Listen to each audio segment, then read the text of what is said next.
o corpo totalmente nu do artista. Extremamente subversivo, extremamente político, crítico, etc. Mas não só, mais uma vez, né, com relação ao sistema da arte. Também era um posicionamento político aberto, franquíssimo, com toda uma condição de censura que estava sendo imposta à arte. Tá tudo bem? Tá? Te aviso com 40 minutos. Tá bom, tá bom. Arthur Barro, eu vou passar desse trabalho. Regina Vater, aqui, não, a imagem está péssima, né? Aqui a gente pode ver no cantinho da foto, ela está sentada e ela tinha do lado um cartaz, ela estava toda amordaçada, com os olhos vendados, as mãos amarradas na amordaçada, e aí 3 macacos chineses, eu não vejo, não falo, não ouço. Então ela se colocou aí, essa é uma imagem de uma Bienal de São Paulo, ela se colocou ali em protesto contra uma série de censuras que a Bienal sofreu nos anos 70, sofreu também uma série de boicotes de artistas estrangeiros e artistas brasileiros que se recusaram a participar. Havia toda uma espécie de triagem do governo militar dos artistas que podiam ou não participar. Vários salões do Brasil foram fechados, exposições coletivas foram fechadas por conta desse governo. E aí isso também gerou um problema, um hiato grande aqui no Brasil, né? Porque esses governos, o que eles fazem, eles, né, bloqueiam a entrada de informação. Então, para a arte foi péssimo, porque bloqueou a entrada de uma série de... A Bienal, ela sempre estava tentando trazer coisas que estavam aí up to date, né? A gente pode falar dessa maneira. E, enfim, acabou fazendo com que a gente tivesse um hiato, um momento estanque, né? Várias coisas deixaram de vir, de circular no Brasil nos anos 70, propostas mais experimentais, de vanguarda, porque não podia, não era possível. Bom, aqui... Peraí, está faltando uma foto aqui. Não sei porque não está aparecendo. Bom, o que a gente tem aqui nessa imagem é a Glória Ferreira. Ela é uma crítica de arte, pesquisadora.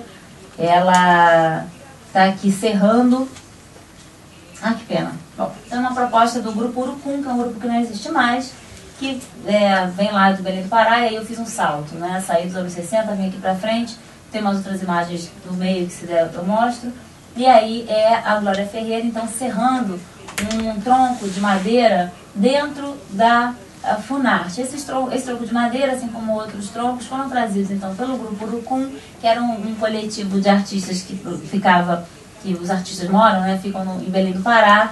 E aí a proposta deles para essa exposição foi uma exposição que durou 40 dias, é uma ocupação chamada Açúcar Invertido, que durou então 40 dias, no espaço da Funarte, das galerias da Funarte, lá no prédio do MEC. Estava muito degradado aquele espaço, estava abandonado, não sei se você estava trabalhando lá na época, aqui em Marcos, não.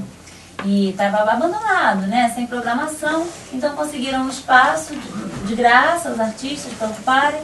Então gente do Brasil todo veio fazendo propostas com o dinheiro que tinha, da forma que tinha. E aí o Grupo Urucum conseguiu mandar para o Rio de Janeiro, em caminhão, toras de madeira de lei que foram apreendidas de desmatamento e em madeireiras ilegais ali, né, na região do norte, na região amazônica. E aí eles mandaram essas toras para cá, e durante os 40 dias da ocupação, além deles terem ficado praticamente morando, dormindo ali nas galerias da Funarte, eles ficaram, o grupo todo ficou usando roupa, parecida com a roupa de gari daqui do Carioca, aquelas roupas laranja.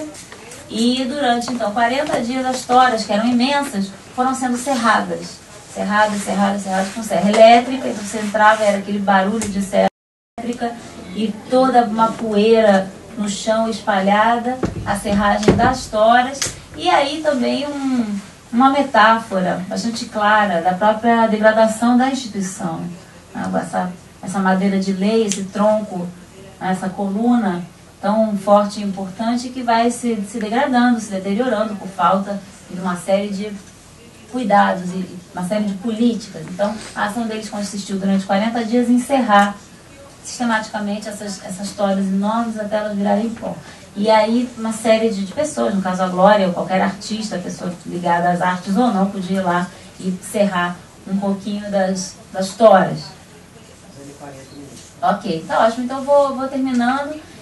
Aqui é uma imagem do Daniel Lima, Isso acabou virando um vídeo, foi um projeto de residência que a gente fez em Roterdã, aí um projeto que eu convidei 6 artistas, eles eram de São Paulo e Rio, quase todos. E aí o Daniel Lima, então, ele fez uma série de ações em Roterdã, e o nosso projeto consistia justamente em fazer ações políticas e subversivas que pudessem questionar sistemas e organizações desse país estrangeiro que a gente tinha total noção que não conhecia. Uma coisa até meio arrogante, bastante arrogante. Mas a gente, com a nossa arrogância ali, idealismo, todo mundo estava muito ligado nesse momento aos movimentos dos coletivos que estavam bombando aqui no Brasil, a cena de coletivos artísticos, principalmente em São Paulo. Foi uma época em que vários artistas começaram a atuar em ações de cunho diretamente social e político, em São Paulo principalmente, alguns no Rio de Janeiro, e a gente estava muito ligado com isso e a gente queria agir. Interessava ficar dentro da galeria. E aí o Daniel fez uma série de ações em que ele se pendurava em pontes pênsiles, né, aquelas pontes que levantam. Na verdade, ele chegava com uma bicicletinha, quando fechava o acesso aos carros, ele entrava correndo, botava um cinto de segurança de alpinista, e aí a ponte ia subindo e ele ficava agarrado na ponte, as pessoas ficavam olhando. Então, e também fazia parte de toda uma experiência de pesquisar as reações, porque a gente estava lá levando nossa bagagem de brasileiro. E se você faz isso no Brasil, em 5 minutos só tem um monte de carro parado, falando: desce, viado, vem, desce, sai daí, maluco, quer se matar, ou não sei o quê. E na Holanda não. O espaço público tem dono, então, e é o Estado que tem que intervir. Então ninguém saía dos seus carros para falar: moço, desce daí. Porque quem tinha que fazer isso era o Estado, a polícia. Então ninguém se meteu. E a gente teceu uma série de reflexões a partir da reação das pessoas. Isso foi no 11 de setembro. Ele é um cara mulato. Roterdã tem um monte de problemas com a comunidade árabe. Nós estávamos ali como mais uns estrangeiros querendo se meter no sistema que a gente não conhecia. E foi muito rico, muito proveitoso. E, de certa forma, tentando fazer, então, a nossa subversão de cada dia. E aí, encerrando, então, eu tenho que encerrar, eu vou pensar algumas coisas, né? Jogar para vocês, assim. O potencial crítico de um trabalho não necessariamente precisa ser entendido como subversivo. Então, eu vou fechar com essa imagem, que não é um trabalho subversivo, mas é um trabalho crítico. Mas a gente pode entender como se ele estivesse querendo subverter alguma coisa. Trabalho com Carlos Mello, uma foto. Então, um trabalho com potencial crítico não necessariamente é subversivo. Talvez a recíproca seja verdadeira, né? Todo trabalho subversivo tem potencial crítico. Acho que a gente tem que refletir hoje em dia sobre os coletivos, né, que passaram para a política em si, os coletivos de artistas que realmente tomaram uma posição política e se utilizam da ferramenta estética para poder fazer arte e política, ou fazer política com arte, né? E ontem a gente teve uma apresentação das Guerrilla Girls nesse evento que eu estou fazendo lá no Futuro, até domingo, Performance Presente Futuro. Está aqui, eu não trouxe muitas programações, quem quiser ver, tem algumas por aí. E a gente apresentou então o coletivo de feministas Guerrilla Girls, que fazem intervenções super divertidas, bem-humoradas e tal, e que são feministas e se colocam como tal, pensando também uma nova forma de pensar o feminismo, uma forma de pensar o feminismo hoje, que é a mesma coisa de pensar a subversão hoje, que é diferente, e aí um toque que elas deram sobre o feminismo, sobre ser subversivo, ou você poder, enfim, tentar lutar contra um grande sistema que te engessa, né? Essa capacidade de subversão, ela vem de cada um. Acho que eu falei isso no começo também. Depende do indivíduo, né? De criar e resistir.